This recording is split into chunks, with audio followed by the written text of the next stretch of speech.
series focuses on a main character. I can't remember any of their names, hey. Let me do a little search.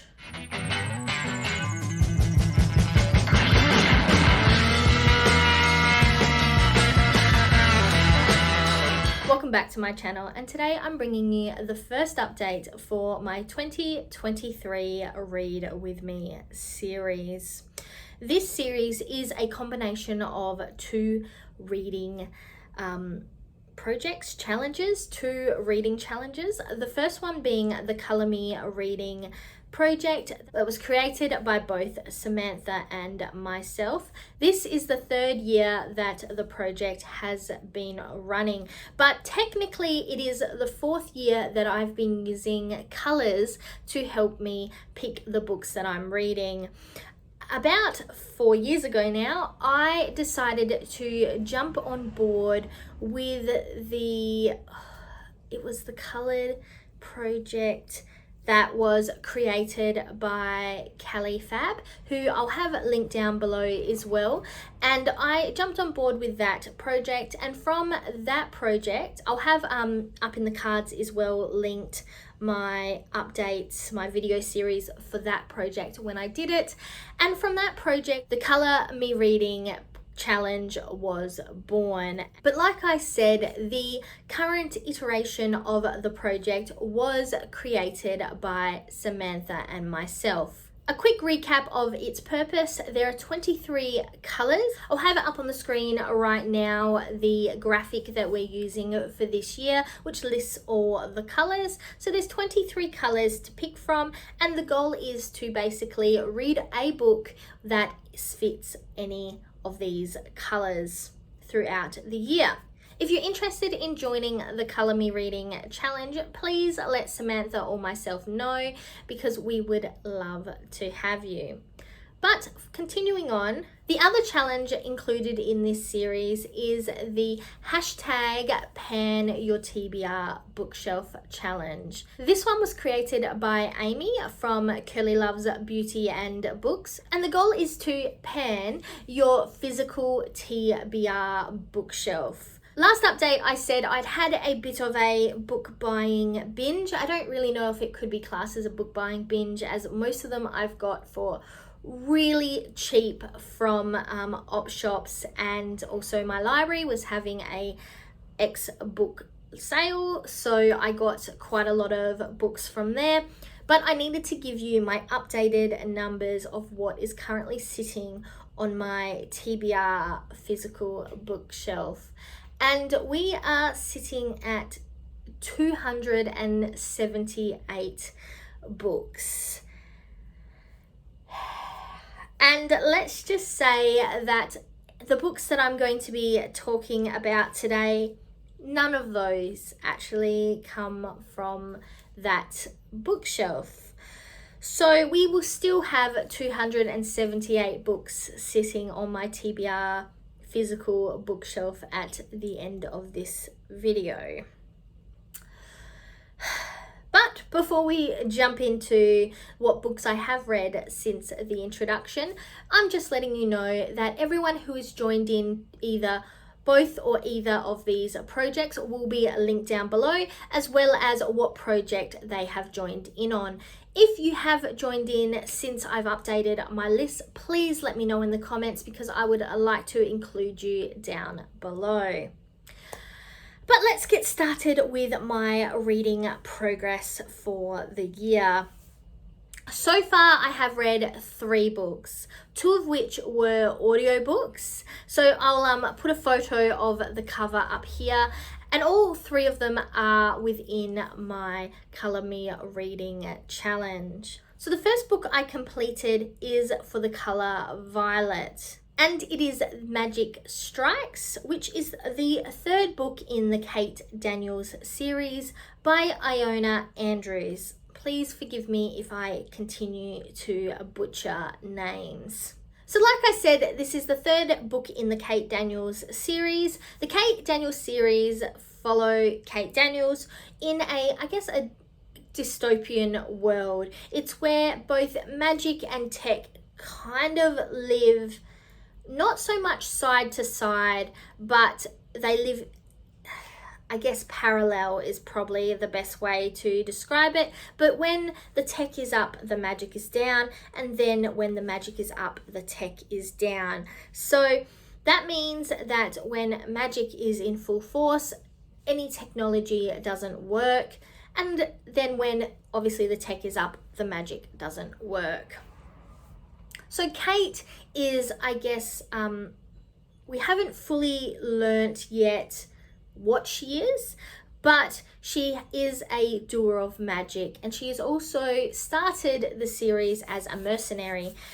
She is now working for the main, I forgot what they're called, but a organization that goes around and helps and fixes, I guess, the magic, something, they're knights or something. I don't really remember what they're called, but they are, she's a consulting for them. She is also working in consultation with the Beast Lord, who, by the way, throughout this book is especially shown to be trying to court her. It is kind of already premised in the other two books that is maybe the future of the romance of the series will be going, but in this book specifically, it is made quite apparent that he is genuinely trying to court her. And she likes it, she likes him, but at the same time, she is very hesitant to get into any type of relationship. This book focuses on a games type royale battle thing that's happening that is illegal, and the Beast Lord doesn't want any of the beasts, so the werewolves or shifters of this world, participating. But there is something kind of fishy going on there, where there seems to be these humans that are not fully human. I don't want to go too much into it because that will give away the premise of the story, give away the plot, and give away the ending.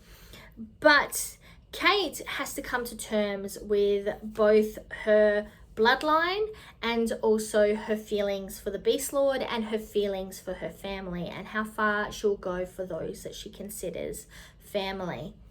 We do get a bit of a deeper dive into what makes Kate so special, because just like any of these type of magic books, even if everybody in the world is magic, there always has to be something special about the main character. We do learn more about why Kate is special within this book, which is really good because I was wanting to know more about that. And the ending of the book is both closes off this story but does open itself up for more in the series.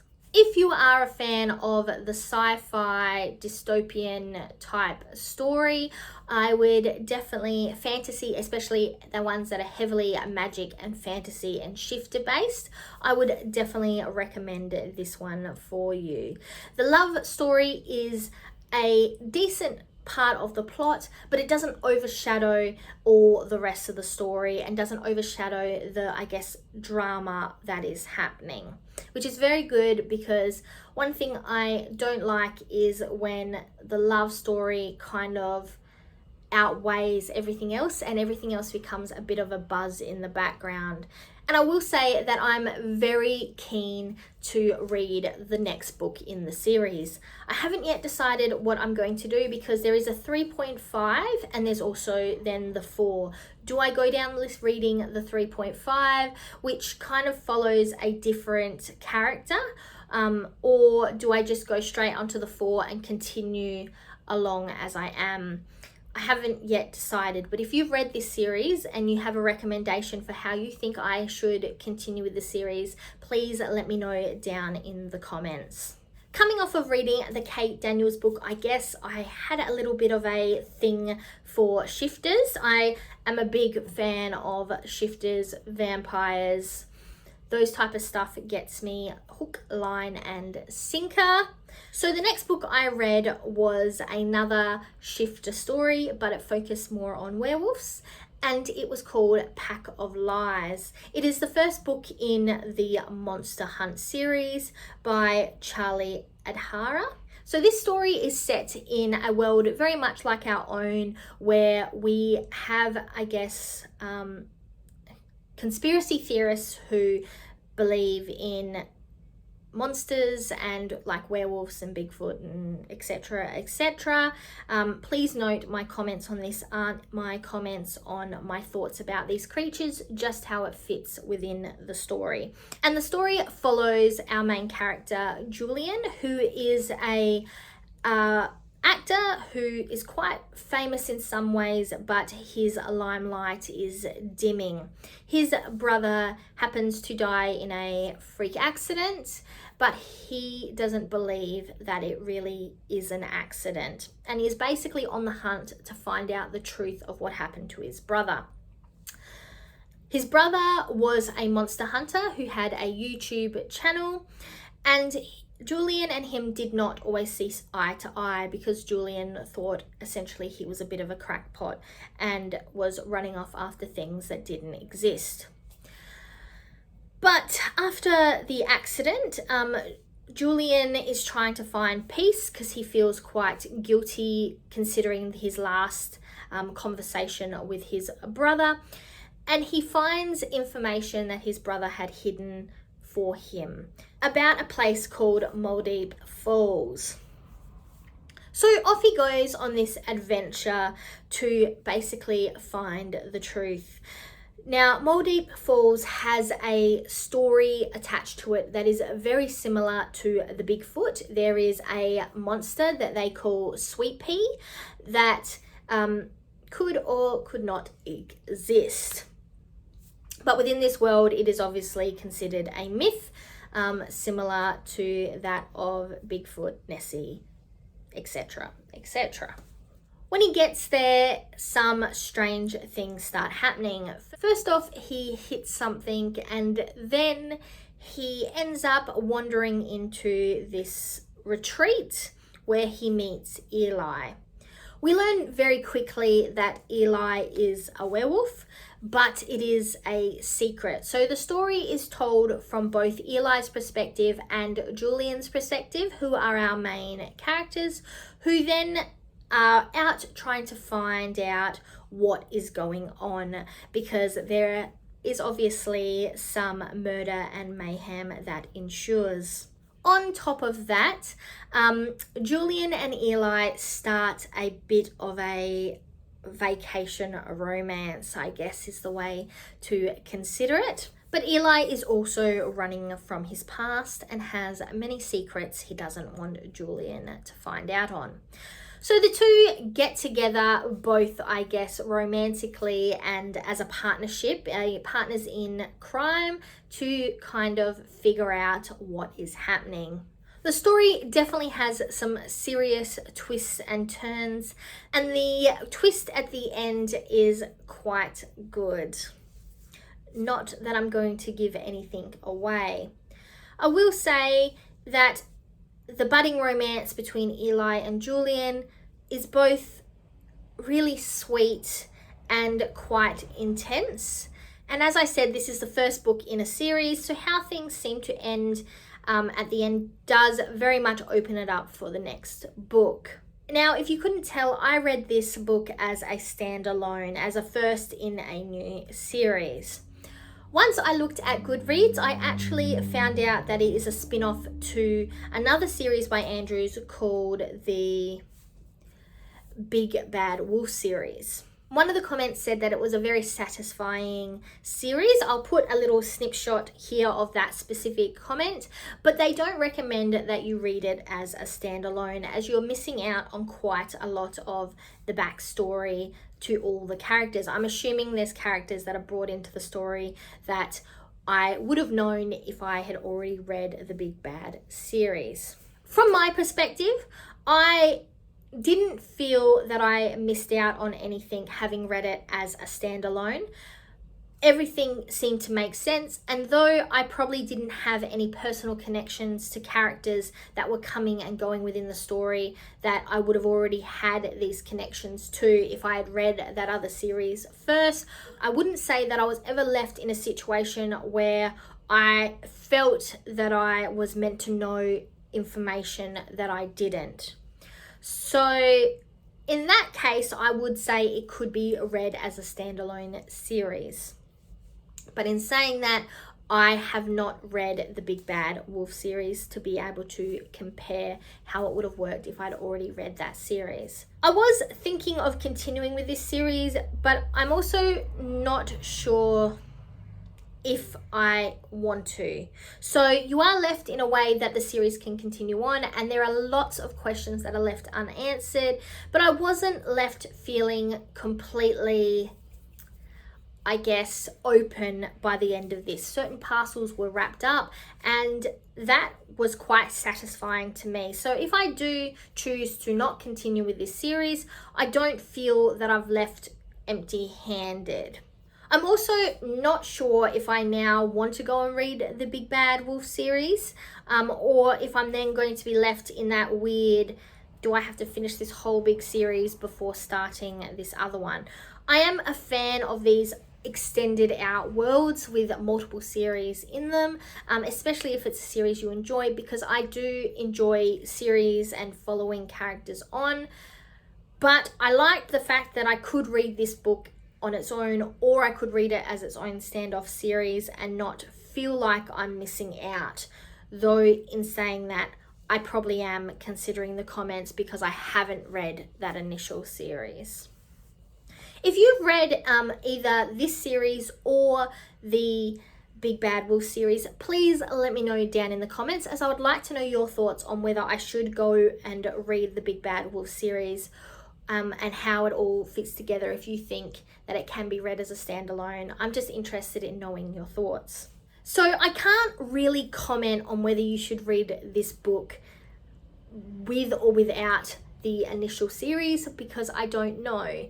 I will say, if you're a fan of werewolves, if you're a fan of detective type stories of whodunits, and also a little bit of LGBTQ plus romance mixed in there, I would definitely recommend this book to you. Overall, I enjoyed this book. I will say though that the characters themselves didn't hit me super deep. So there was something that happened later on in the book and you didn't really know what the outcome was going to be. And with Julian, I wasn't feeling overly concerned if the outcome was bad, but I did when it was Eli. So I do think I had more of a connection with Eli as a character than I did Julian. But overall, I did enjoy the two characters and their relationship. And I should mention that this book actually fit within the navy blue category for my Colour Me Reading series. Moving on to the final book that I managed to get through this month. And it was actually a physical book. This is The Dabbler's Guide to Witchcraft, Seeking an Intentional Magical Path by Firelight. And I will say I have read quite a few beginner's guides to witchcraft and books within this kind of realm, and I will say this one was one of my favorites, and I would recommend it to anyone who is getting into witchcraft or maybe into that kind of magical spiritual path. I like the fact that Firelight was very relatable. He talked about his experiences with magic and his experiences with witchcraft, and they were very relatable to myself. One of the things I find very hard when you're looking at these beginner books, or when you're venturing into seeing someone who is in the magical world and they start talking about these huge extreme magical experiences that they've had from when they were little until now, that got them on the path, and you think, wow, like that is hugely nothing like that has ever happened to me. So am I actually on a correct path that I should be on, or am I kind of like stepping into an area that I'm not special enough to be allowed in, or is it just too out there to be true? Firelight definitely makes it a bit more relatable and kind of a bit more of what I personally see witchcraft to fit within my spiritual path. In saying that, if you see it differently than how described by Firelight, 100% that is your space and your beliefs and your path to follow. So please, please, you do you, and I'll do me. But like I said, if you are starting to step into the world of witchcraft, or even if you've been here for a while, but you just want to read, I guess, a bit of a different take on the whole experience, please give this book a try. I did borrow this from the library, but it is a book that I am considering putting on my to be purchased list, though considering I have 278 books on my bookshelf that I am yet to read, maybe that is maybe possibly a step too far in how many books I need on my bookcase. But it is a book that I would 100% recommend, and the way it is developed, like, I don't know if you can see it here. Can you see how these pages are done? Just like, it is gorgeous. It is a gorgeous book, and the way it is structured, it is so easy to read and follow. I would definitely recommend this to anyone on a magical spiritual path. So those are the 3 books that I have managed to read since the introduction. And like I said, none of them actually fit within my Pan Your TBR Bookshelf challenge, which is definitely not a good thing. I probably need to start reading books that I actually own rather than constantly borrowing from the library, because I have so many. So my plan for the next month is to try to at least read 1 book that I own. I do want to get a start on my Pan Your TBR Bookshelf. I've already started this project initially, I think it was the start of last year, and I did read a few books last year that were on that shelf, so I did remove those from my list. And like I said in my intro, I actually borrowed a book I already owned. So I definitely need to delve in and get through more of these books.